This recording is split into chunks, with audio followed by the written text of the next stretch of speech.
हें पळयात आरोग्य मंत्री विश्वजीत राणेचें ट्वीट. तो म्हणटा 15 मार्च 2018 मेरेन काडून दवरिल्ले मीन कायदेशीर आनी ताची येरादारी करपाक शकता असो आदेश सुप्रीम कोर्टान दिला.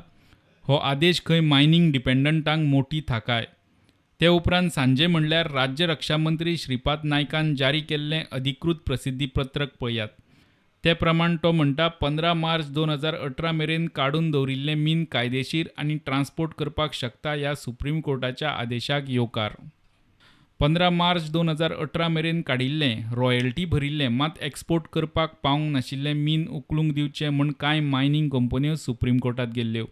त्या मिनाचेर मालकी सरकार काय मिनेरांची तें थारावंक सुप्रीम कोर्टान जिल्लो जुइजाची समिती नेमून रिपोर्ट मागिल्लो. आदेश राखून दवरिल्लो.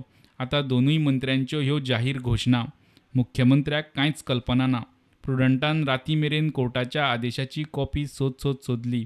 दर एकलो म्हणटा आदेश राखून दवरिल्लो. आदेशाची कॉपी कोणाच्याच हाताक ना. प्रुडंटा खातीर चीफ रिपोर्टर लौकीक शिलकार.